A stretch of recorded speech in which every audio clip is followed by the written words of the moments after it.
So last time numerical aberrations हम study कर रहे थे, that is a change in number of the chromosome due to any mutations and numerical aberration की दो types मैंने आपको बताई थी. First is the aneuploidy, that is the addition or deletion of one or more chromosome, and second is euploidy, that is the addition or deletion of whole set of chromosomes.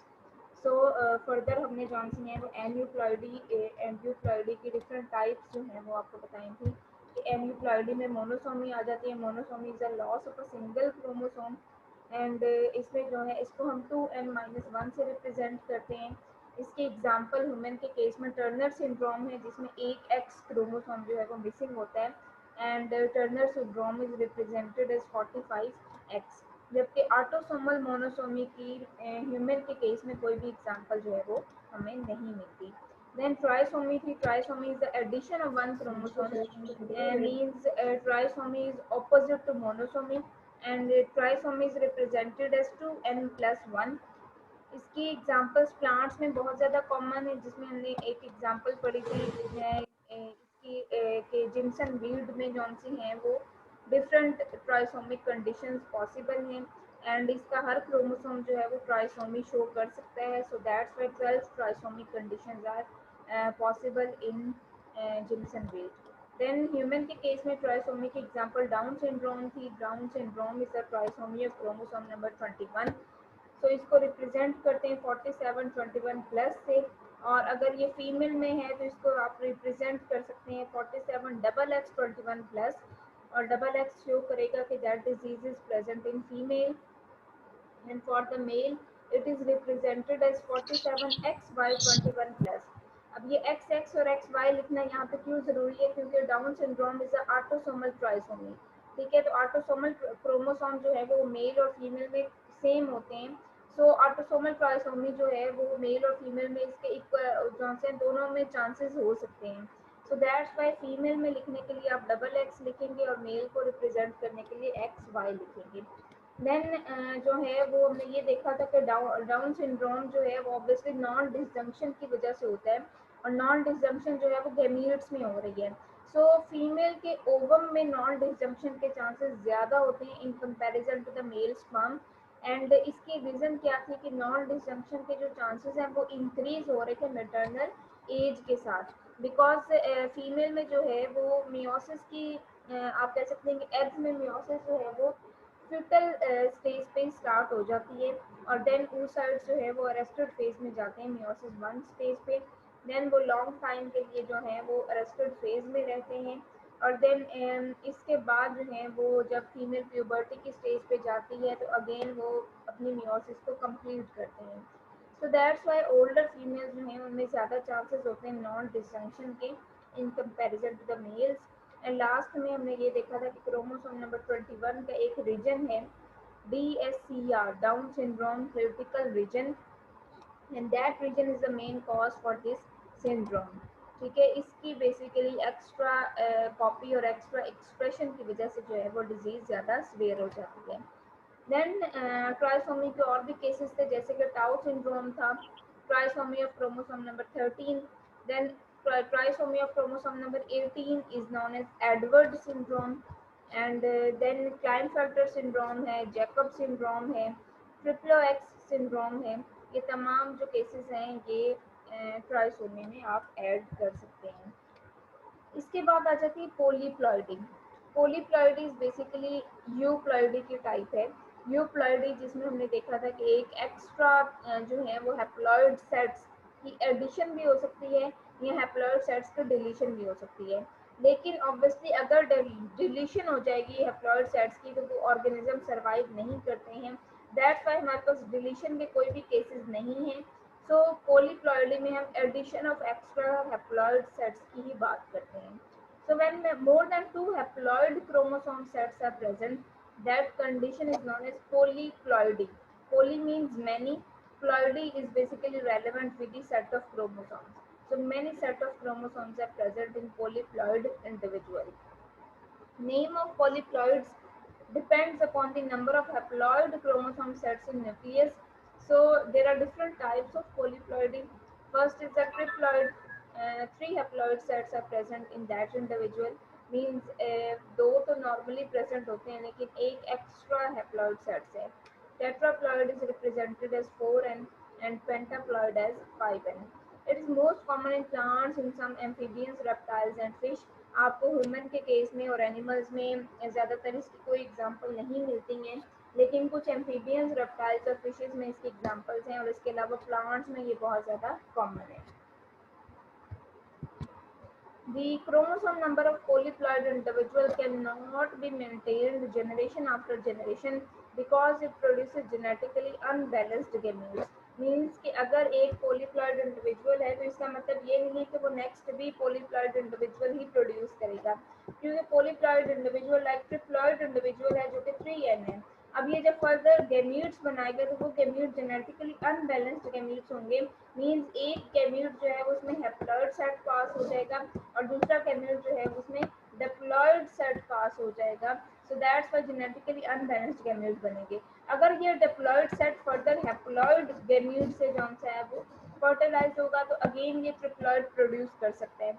लेकिन अगर इसका haploid गैम्यूट जो है वो haploid से ही fertilise हो जाए तो ये नॉर्मल इंडिविजुअल को भी प्रोड्यूस कर सकते हैं. सो इसीलिए कह रहे हैं कि क्रोमोसोम नंबर जो पोलीप्लॉइड इंडिविजुअल के हैं वो मेंटेन्ड नहीं रहते हैं generation after generation. Two types of polyploidy are present on the basis of their origin. First is the autopolyploidy and second is allopolyploidy. Auto means self. ठीक है. ऑटोपोलीप्लॉइडी में क्या होगा कि एक डिप्लॉइड इंडिविजुअल है और उसमें उसी का एक और है सेट जो है वो ऐड हो जाता है. सिमिलर सेट्स की एडिशन अगर हो रही है किसी भी इंडिविजुअल में तो उसको आप कहते हैं कि वो ऑटोपोलीप्लॉइड है. ठीक है. मीन्स के जिन सेट्स की एडिशन हो रही है वो सेट्स उसी स्पीशीज से बिलोंग करते हैं, उसी इंडिविजुअल से बिलोंग करते हैं. So the addition of the same sets same haploid sets in an individual that is known as autopolyploid. और अगर एडिशन हो रही है डिफरेंट सेट्स की, मीन्स के एक इंडिविजुअल था और वो जो है वो दो डिफरेंट डिप्लॉइड सेट्स जो हैं वो कंबाइन कर रहे हैं और देन वो एक जो सा पोलीप्लॉइड बना रहे हैं तो उसको आप एलोपोलीप्लॉइड बोलेंगे. जैसे कि हाइब्रिड की फॉर्मेशन हो जाती है, डिफरेंट प्लांट्स या डिफरेंट एनिमल्स जो हैं अगर वो मीट कर देते हैं तो उसके केस में जो इंडिविजुअल बनेगा वो अगर पोलीप्लॉइड है तो उसको आप एलोपोलीप्लॉइड बोलेंगे.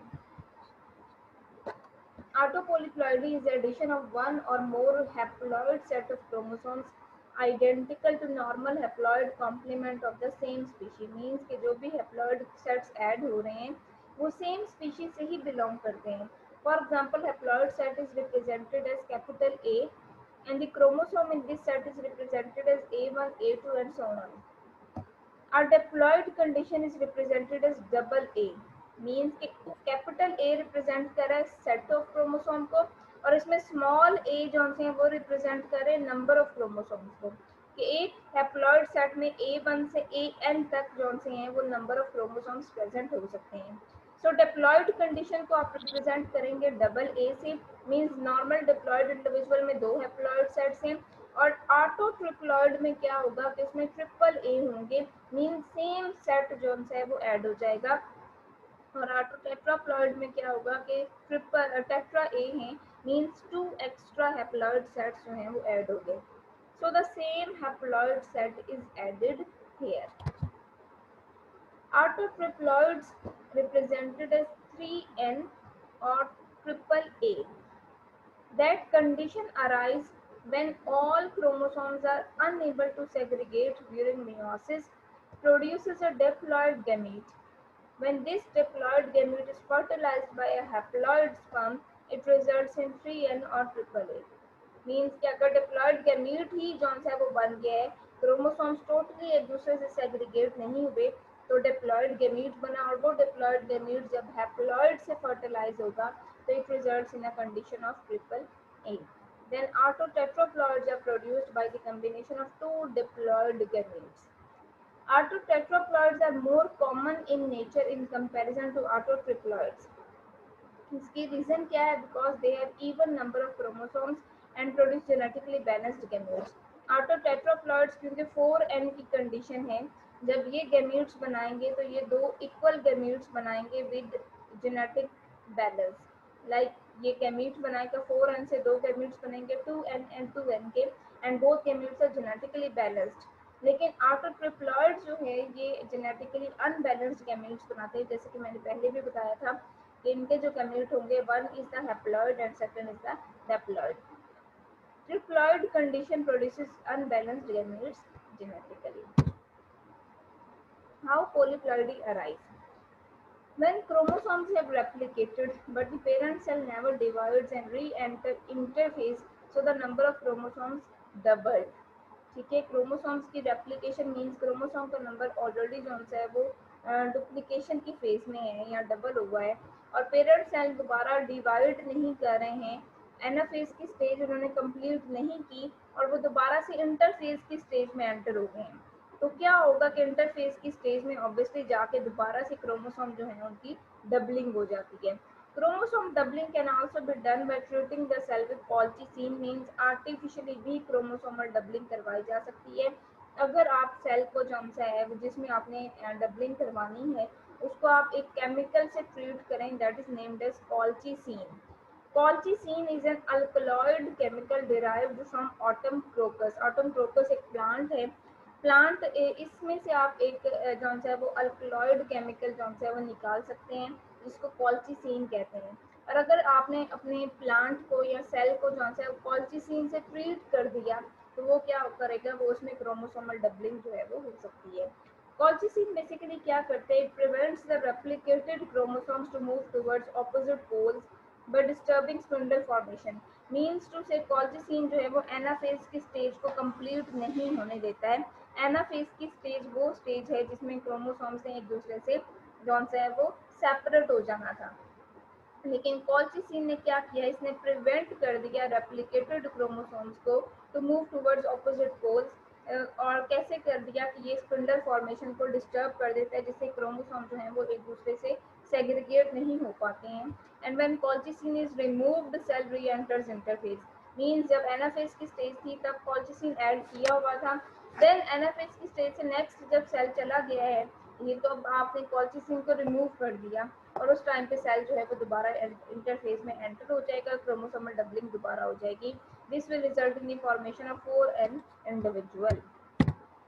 लाइक यहाँ पे दिखा रहे हैं कि ये जो एक डिप्लॉयड इंडिविजुअल था, ठीक है, प्रोफेज की स्टेज में ये कॉल्चिसिन ऐड कर दी है, लेट प्रोफेज की स्टेज जा रही है, और देन जॉन से हैं वो ये कॉल्चिसिन रिमूव कर रहे हैं, मीन्स के आगे जॉन सी है वो एनाफेज की स्टेज आएगी, एनाफेज की स्टेज तक कॉल्चिसिन आपने इसमें रखना है, उसके बाद आपने कॉल्चिसिन रिमूव कर देना है और सेल जो है वो एंटर हो जाते हैं इंटरफेज की स्टेज में, और ये डिप्लॉयड से फर्दर टेट्राप्लॉयड इंडिविजुअल प्रोड्यूस करते हैं। बेनिफिट्स क्या हैं ऑटोपोलिप्लॉइड्स के, क्योंकि प्लांट्स में ये ज़्यादा कॉमन है और प्लांट्स में आर्टिफिशियली भी जौन से हैं वो पॉलीप्लॉइड बनाए जाते हैं, तो ऑब्वियसली इसके बहुत से बेनिफिट्स हैं, दैट्स वाई प्लांट्स में जौन सा है वो आर्टिफिशियल बेस यूज़ किए जाते हैं to form the polyploids. First is the organisms are of larger size, flower and fruits with increased size have much commercial and horticultural value.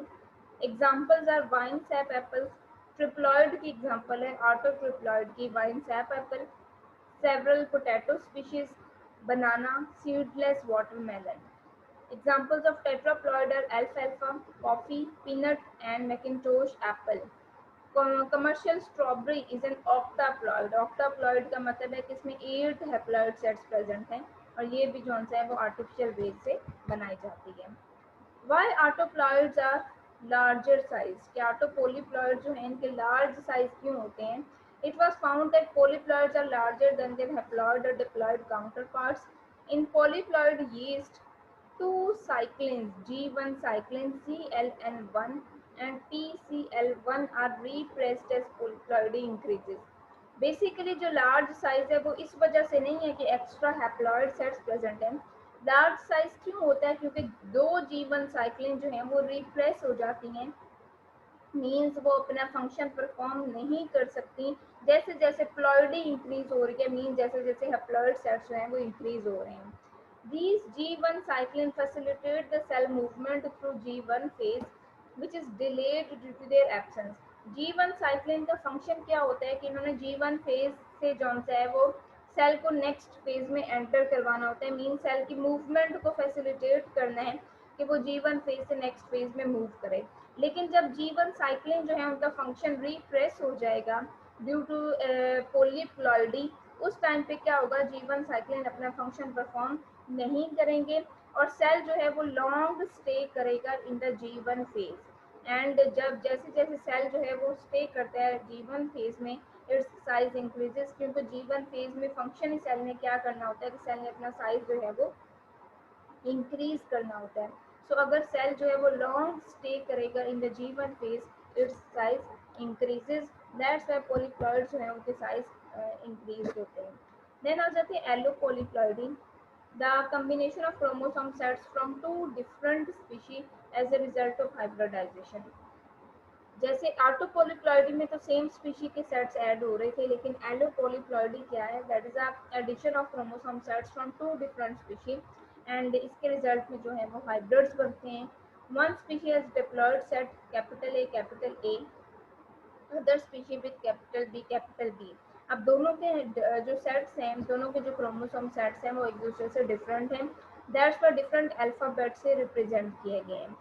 अब अगर दोनों ये कंबाइन करती हैं नॉर्मली, डिप्लॉयड डबल ए जो है वो गैमीट बनाती है कैपिटल ए का, और डबल बी गैमीट बनाती है कैपिटल बी का, दोनों कंबाइन करेंगे और एक हाइब्रिड बनाएंगे, that is A B individual. So capital A के जो क्रोमोसोम्स हैं उनको आप A1 A2 से रिप्रेजेंट कर सकते हैं और बी के क्रोमोसोम्स को रिप्रेजेंट करेंगे B1 B2 के साथ। अच्छा, नॉर्मली अब क्या होता है कि जब भी गैमीट्स बनते हैं उनमें जो भी क्रोमोसोम्स होते हैं उन्होंने क्या करना होता है, उन्होंने फर्टिलाइजेशन के बाद एक दूसरे के साथ यूनाइट करना होता है और उन्होंने होमोलोगस क्रोमोसोम्स बनाने होते हैं। होमोलोगस क्रोमोसोम्स एक दूसरे से आइडेंटिकल क्रोमोसोम्स होते हैं और अगर वो आइडेंटिकल होंगे तभी वो होमोलोग्स बनेंगे। लेकिन एलोपोलीप्लॉइडी के केस में क्या हो रहा है, अब दोनों जॉन्सी हैं वो डिफरेंट स्पीशीज हैं और डिफरेंट स्पीशी के जो क्रोमोसोम्स हैं वो एक दूसरे से डिफरेंट होते हैं ऑब्वियसली। लाइक स्पीशी 1 है कैपिटल ए और इसके क्रोमोसोम्स यहाँ पे जैसे 3 क्रोमोसोम्स इसमें प्रेजेंट हैं पेयर फॉर्म में, A1 A2 A3। अब इसने गैमीट बनाया और गैमीट जो है उसमें सिंगल फॉर्म में इन्होंने सिंगल सेट अपना क्रोमोसोम का पास कर दिया, A1 A2 और A3 का। स्पीशी 2 है जिसको बी से रिप्रेजेंट किया गया और इसमें 2 क्रोमोसोम्स पेयर फॉर्म में हैं B1 B2 और इसने जो गैमीट बनाया उसमें सिंगल सेट क्रोमोसोम का पास कर दिया B1 B2। अब A एंड B जब यूनाइट करेंगे as a result of fertilization they will form AB individual, AB hybrid and that hybrid is sterile. Sterile क्यों है, बिकॉज इसमें जो क्रोमोसोम्स हैं they are not homologous chromosomes, ठीक है, वो एक दूसरे के साथ यूनाइट नहीं किए हैं, वो होमोलोगस नहीं है, वो पेयरिंग नहीं कर सकते हैं बिकॉज यहाँ पे A1 A2 A3 के साथ B1 एंड B2 प्रेजेंट है। तो A1 और B1 साइनैप्स नहीं कर सकते, एक दूसरे के साथ यूनाइट नहीं कर सकते, एक दूसरे के होमोलोग्स नहीं है। अब यहाँ पे आप क्या करें कि अगर स्टेराइल हाइब्रिड है आप उसकी क्रोमोसोमल डबलिंग करवा दें बाय ट्रीटिंग दैट प्लांट और that animal that any cell with a colchicine, ठीक है, जैसे हमने पीछे पढ़ा था कि हम कॉल्चिसिन से ट्रीट करके क्रोमोसोमल डबलिंग करवा सकते हैं। यहाँ पे क्रोमोसोमल डबलिंग करवाएं, क्रोमोसोमल डबलिंग करवाने के बाद क्या होगा, A1 की कॉपी आ जाएगी, A2 की कॉपीज आ गई हैं, A3 की हैं and similarly B1 and B2. So A1 and A1 अब होमोलोग्स हैं, A2 होमोलोग्स हैं, सिमिलरली बाकी क्रोमोसोम्स जो हैं वो भी होमोलोग्स की फॉर्म में प्रेजेंट हैं। So that is the double B condition. Chromosomal doubling में क्या किया कि आपके पास ए और बी के सिंगल सेट प्रेजेंट थे, अब आपके पास डबल हो गए हैं, ए के 2 सेट्स हैं और बी के भी 2 सेट्स हैं। सो इसको आप बोलेंगे that is a fertile amphidiploid. Fertile हो गया क्योंकि इसमें जो से हैं वो 2 सेट्स प्रेजेंट हैं और एम्फीडिप्लॉइड है। एम्फीडिप्लॉइड ऐसे एलोपोलीप्लॉइड को बोला जाता है जो कि नॉन स्पीशीज के कम्बिनेशन से बना हो। मीन्स एम्फीडिप्लॉइड वो जो है वो ऑर्गेनिज्म इंडिविजुअल है जो कि 2 स्पीशीज की कम्बिनेशन से बना है और वो दोनों स्पीशीज नॉन है। आपको पता है कि किन स्पीशीज का कम्बिनेशन है, तो उसको आप बोलेंगे एम्फीडिप्लॉइड। एम्फी का मतलब होता है डबल एंड डिप्लॉयड का मतलब ऑलरेडी डबल है, ठीक है। तो एम्फी डिप्लॉयड को आप कह सकते हो डबल डिप्लॉयड कि ये जो सा है इसमें आपने क्या किया है कि क्रोमोसोम्स की डबलिंग करवाई है, देन आपके पास एम्फी डिप्लॉयड आया है। और ये फर्टाइल है, मीन्स ये फर्दर गैमीट्स बना सकता है। और देखें ये जब गैमीट्स बनाएगा तो वो गैमीट्स जेनेटिकली बैलेंस्ड गैमीट्स बनेंगे। So AB is a sterile hybrid because the chromosome present in them are not homologous and cannot produce genetically balanced gametes. But if the number of chromosome sets of both AB are doubled, then it produces tetraploid fertile individual derived from two separate species called as allotetraploid. But if both species are non, the amphidiploid. कि अगर दोनों species non है, आपको पता है कि किन species का कम्बिनेशन है, तो उसको आप एम्फिडिप्लॉइड बोलते हैं। Amphidiploid produce genetically balanced gametes. Examples of amphidiploidy, first is the American cotton. Plants में क्योंकि बहुत ज़्यादा कॉमन है और प्लांट्स में जो से हैं वो एलोपोलिप्लॉइड्स बनाए भी जाते हैं ज़्यादातर। सो इसकी एग्जांपल है अमेरिकन कॉटन गॉसिपियम जिसे बोला जाता है। It has 26 pairs of chromosomes and इसमें जो 26 पेयर्स हैं वो दो डिफरेंट स्पीशीज से आए हैं। So that's why 13 large chromosomes हैं एंड 13 स्मॉल क्रोमोसोम्स हैं। It is formed by the hybridization of old world cotton and wild American cotton. ये अमेरिकन कॉटन जो है वो एम्फिडिप्लॉइड क्यों है, क्योंकि ये दो डिफरेंट स्पीशीज का कम्बिनेशन है और दोनों डिफरेंट स्पीशीज नॉन है। First is the old world cotton जिसमें 13 पेयर्स प्रेजेंट होते हैं लार्ज क्रोमोसोम्स के, और second is wild American cotton जिसमें 13 पेयर्स हैं स्मॉल क्रोमोसोम्स के। सो अमेरिकन कॉटन जो है इसमें करेक्टर्स हैं बोथ के, मीन्स अमेरिकन कॉटन का फ़ायदा क्या है कि एक प्लांट से, सिंगल प्लांट से आपको जो है वो दो प्लांट्स के फ़ायदे मिल रहे हैं। आपको ओल्ड वर्ल्ड कॉटन के करेक्टर्स भी मिल रहे हैं और वाइल्ड अमेरिकन कॉटन जो है उसके करेक्टर्स भी आपको इसमें मिलते हैं। इसके बाद एक और एग्जांपल है ट्राइटिकेल। ट्राइटिकेल is a combination of wheat and dry. Wheat diploid wheat जो है that contain 14 chromosomes and diploid rye also contain 14 chromosomes. So a tetraploid wheat 4n अगर हो है तो उसमें 28 chromosomes हैं, that is crossed with a diploid rye 2n to produce hexaploid triticale। के wheat और राय, वीट आपने टेट्राप्लॉइड ली और डिप्लॉइड राय के साथ क्रॉस करवाया तो हेक्साप्लॉइड ट्राइटिकेल आपके पास आती है विद 42 क्रोमोसोम नंबर। एंड ट्राइटिकेल, ट्राइटिकेल इसको क्यों कहते हैं, क्योंकि वीट का साइंटिफिक नेम जो है वो ट्राइटिकम होता है एंड राय जो है इसमें इसके साइंटिफिक नेम के एंड पे केल आता है।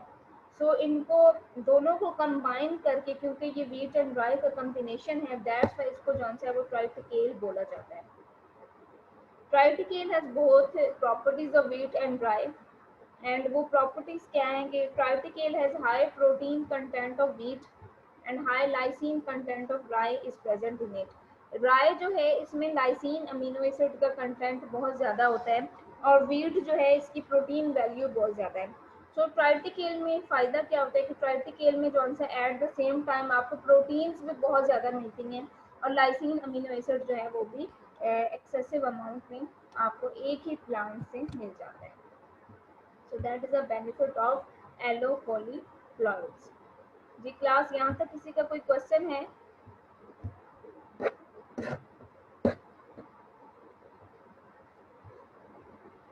जी कोई क्वेश्चन?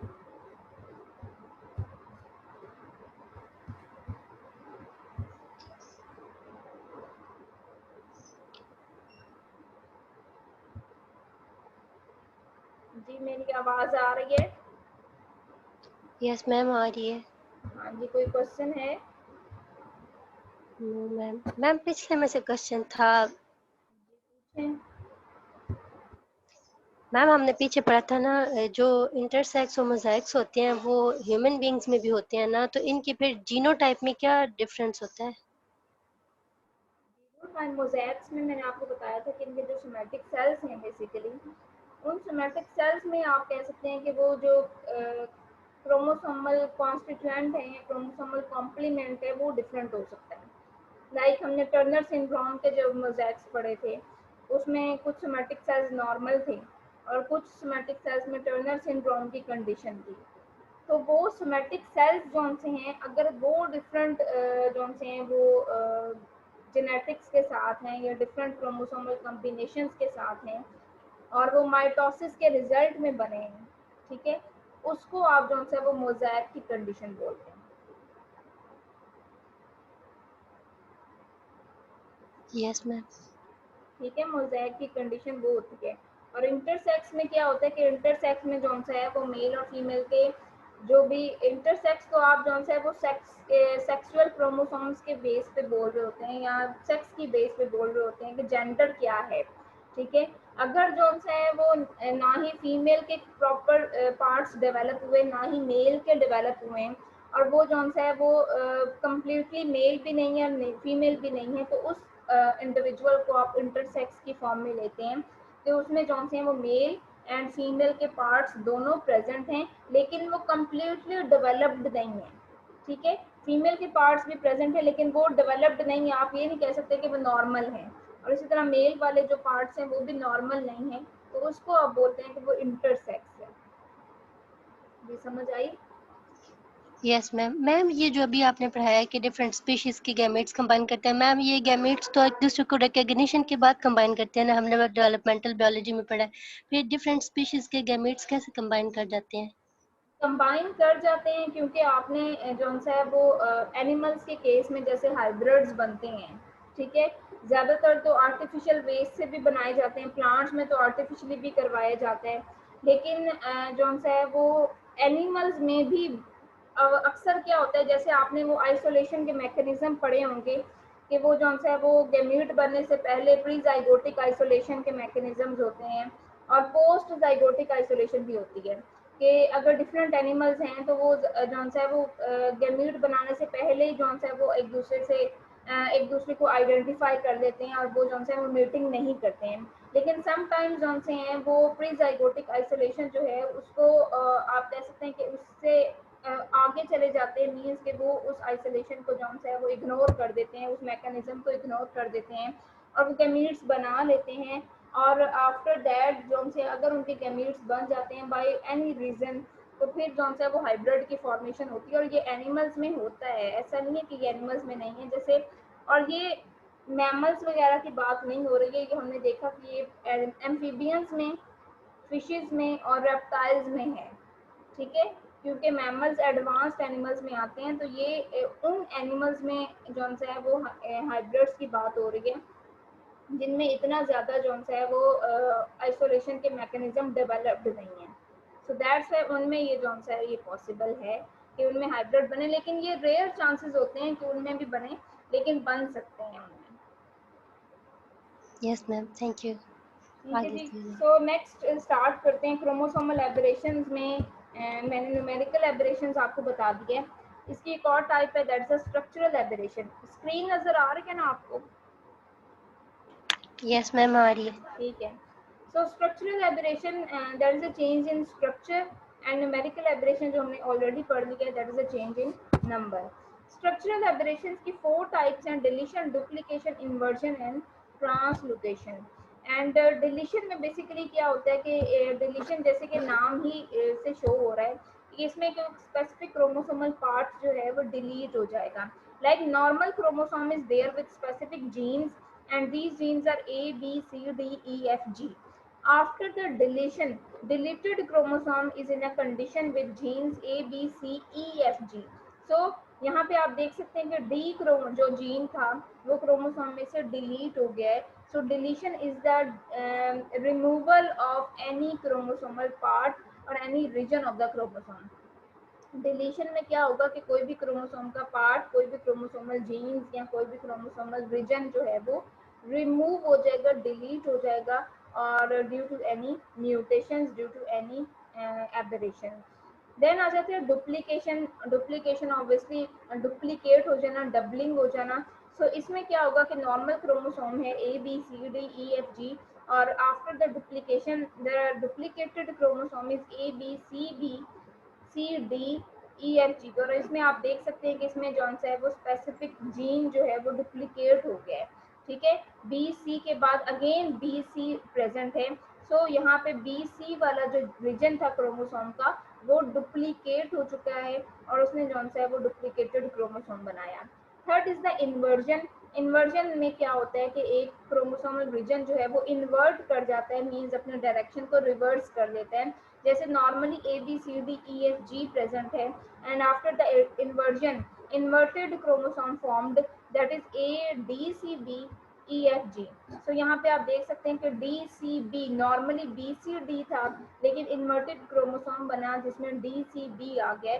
सो क्रोमोसोमल रीजन ने अपनी डायरेक्शन जो है वो इन्वर्ट कर दी है, 180 डिग्री एंगल पे रोटेट की है। देन ट्रांसलोकेशन की दो टाइप्स हैं, non reciprocal translocation and reciprocal translocation. Non reciprocal translocation में क्या होता है कि दो जौन से हैं वो नॉन होमोलोगस क्रोमोसोम्स में ट्रांसलोकेशन होती है। नॉन होमोलोगस क्रोमोसोम्स की बात हो रही है, मीन्स क्रोमोसोम्स एक दूसरे से डिफरेंट हैं जिनमें ट्रांसलोकेशन हो रही है। सो अगर एक क्रोमोसोम का कोई स्पेसिफिक रीजन दूसरे क्रोमोसोम पे जाके अटैच हो जाता है, ठीक है, तो इसको आप बोलते हैं non reciprocal translocation. Like normally दो क्रोमोसोम्स थे ABCDEFG एंड दूसरा क्रोमोसोम है with HIJKLM। Non reciprocal translocation के रिजल्ट में क्या हुआ है कि ये जो AB का फर्स्ट क्रोमोसोम का AB पोर्शन था ये यहाँ से रिमूव हुआ, ठीक है, ये यहाँ से डिलीट हो गया और ये यहाँ से रिमूव होके इसने ट्रांसलोकेशन कर दी है सेकंड नॉन होमोलोगस क्रोमोसोम पे और उस पे जाके ये अटैच हो गया ABHIJKLM। सो ये जो है वो ट्रांसलोकेटेड क्रोमोसोम बना है। इसको आप नॉन रेसिप्रोकल ट्रांसलोकेशन बोलते हैं। जस्ट एक क्रोमोसोम का रीजन जो है वो दूसरे क्रोमोसोम पे जाके अटैच हुआ। रेसिप्रोकल ट्रांसलोकेशन क्या होती है, जिसमें दोनों नॉन होमोलोगस क्रोमोसोम्स अपने जो क्रोमोसोमल रीजन्स हैं उनको एक्सचेंज करते हैं। नॉन रेसिप्रोकल ट्रांसलोकेशन में एक्सचेंज नहीं हुआ है, जस्ट मूवमेंट हुई है from one chromosome to other, ठीक है, ट्रांसलोकेशन हुई है। लेकिन रेसिप्रोकल ट्रांसलोकेशन में एक्सचेंज होता है, मींस एक का रीजन दूसरे के पास और दूसरे का रीजन पहले के पास। लाइक यहाँ पे दोनों क्रोमोसोम्स में ब्लू वाले का जो पोर्शन था वो आप देख सकते हैं कि वो जौन सा है वो ब्राउन के साथ अटैच हो गया और ब्राउन क्रोमोसोम का जो पोर्शन है वो ब्लू के साथ अटैच हो गया। सो यहाँ पे एक्सचेंज हो रही है, so it is non as reciprocal translocation. So ये हमने ऑलरेडी पढ़ा हुआ है कि एन्यूप्लॉइडी एंड यूप्लॉइडी की क्या टाइप्स होती है। स्ट्रक्चरल एबरेशन की रीजंस पे आते हैं। स्ट्रक्चरल एबरेशन की रीजंस क्या हैं? First is the chromosomal breakage, obviously deletion होनी है या फिर जौन सा है वो इन्वर्जन होनी है, ट्रांसलोकेशन होनी है। इन तीन की मेन रीजन क्या है? क्रोमोसोमल ब्रेक होना है, ठीक है। जब तक क्रोमोसोमल ब्रेक नहीं होगा तब तक डिलीशन नहीं होगी, जब तक क्रोमोसोमल ब्रेकेज नहीं होगा तब तक इन्वर्जन नहीं हो सकती है या ट्रांसलोकेशन नहीं हो सकती है। So chromosomal breakage is one of the reason for structural aberration, and breakage कहाँ से हो सकती है? From one side or more than one side. Then chemicals और radiations, ठीक है, केमिकल से एक्सपोज हो गया या रेडिएशन एक्सपोजर की वजह से भी जो सेल्स हैं उनमें क्रोमोसोम्स में चेंज आ सकता है। Then unequal crossing over is also a reason for structural aberration, जबकि न्यूमेरिकल एबरेशन की एक ही रीजन थी, that is a non disjunction. अब यहाँ पे ये वही न्यूमेरिकल एबरेशन की रीजन बता रहे हैं जो हमने ऑलरेडी पढ़ी हुई है कि नॉन डिस्जंक्शन की वजह से जो है वो मोनोसोमिक या ट्राइसोमिक इंडिविजुअल जो हैं वो उनकी फॉर्मेशन हो सकती है। डिलीशन पे आते हैं। Deletion is the first type of structural aberration. A chromosomal fragment is lost due to breakup at one or more points of chromosome. Breakup कहाँ से हो सकता है? या तो एक रीजन और या तो एक से ज्यादा रीजन भी डिलीट हो सकते हैं, एक और ज्यादा पॉइंट से भी ब्रेकअप हो सकता है। और it is also referred as deficiency, ठीक है। डिलीशन ऑब्वियसली इसमें कुछ रीजन डिलीट हो जाता है, रिमूव हो जाता है, जिसके रिजल्ट में जो क्रोमोसोम बनता है that is a deficient chromosome, deleted chromosome. Two types and deletion की, terminal deletion, intercalary deletion. Terminal deletion is from ends of the chromosome, means chromosome का एंड है, ठीक है, टर्मिनल पोर्शन है। लाइक ये आपके पास एक क्रोमोसोम है, अगर क्रोमोसोम का टर्मिनल पोर्शन, क्रोमोसोम के जो एंड्स हैं उनमें जो है वो रिमूव हो जाते हैं, जिसको आप टर्मिनल डिलीशन बोलते हैं। It required single breakage. Obviously terminal deletion में जस्ट इस पॉइंट पे जो है जहाँ से जो है वो ब्रेक होना है वो सिंगल पॉइंट पे ब्रेकेज होगी तो टर्मिनल डिलीशन हो जाएगी। And chromosome breaks in two 2 segments. अब यहाँ पे नॉर्मली एक क्रोमोसोम था, यहाँ पे ब्रेकेज हुई, ठीक है, तो इसके रिजल्ट में आपके पास क्रोमोसोम जो है वो 2 पार्ट्स में जो है वो ब्रेक हो गया। One segment is formed without centromere, lost and degraded. अब यहाँ पे फॉर एग्जांपल इसमें जो सेंट्रोमियर था वो इस पॉइंट पे था, तो वो सेगमेंट क्रोमोसोम का जिसमें सेंट्रोमियर अब एब्सेंट है, ठीक है, विदाउट सेंट्रोमियर है, वो क्या करेगा, वो लॉस्ट हो जाएगा, क्योंकि सेंट्रोमियर वाला पार्ट जो है वो फर्दर पार्टिसिपेट कर सकता है in the process of the meiosis, क्योंकि उसमें सेंट्रोमियर है और सेंट्रोमियर से इजीली जो है वो क्रोमोसोम्स या स्पिंडल फाइबर जो है वो यूनाइट कर सकते हैं। Then intercellular deletion from the anterior side, like आपके पास ये क्रोमोसोम है और उसमें जो है वो कुछ सेंट्रल रीजन जो है वो डिलीट होना है, तो उसके लिए क्या होगा कि 2 पॉइंट्स पे जो है वो ब्रेकेज होगी। So deletion from the interior side is the intercellular deletion. It require 2 points of breakage and chromosome break into 3 segments. After that chromosome जो है वो 3 सेगमेंट में डिवाइड हो गया and other 2 reattach with each other. एक region, ये जो दरमियान वाला रीजन है, ये लॉस्ट हो जाएगा और जो तो बाकी 2 हैं वो एक दूसरे के साथ दोबारा जो है वो यूनाइट कर जाते हैं, तो ये जो है इसके रिजल्ट में आपके पास डिलीटेड क्रोमोसोम बनते हैं। For synapses to occur between a deficient chromosome and normal complete homologue during meiosis, unpaired region of normal homologue forms a deletion loop or compensation loop. अब क्या हो गया है कि आपके पास नॉर्मली 2 होमोलोगस क्रोमोसोम्स होती हैं जिन्होंने क्या करना होता है, साइनेप्सिस करनी होती है, एक दूसरे के साथ पेयरिंग करनी है। अब 2 होमोलोग जो एक होमोलोगस पेयर है उसमें से एक क्रोमोसोम में डेफिशिएंसी होगी या डिलीशन होगी और दूसरा नॉर्मल है। अब क्या होगा, जब नॉर्मल और डिलीटेड क्रोमोसोम एक दूसरे के साथ साइनेप्सिस करेंगे तो उसके रिजल्ट में क्या होगा, दे will form a deletion loop और कंपेंसेशन लूप।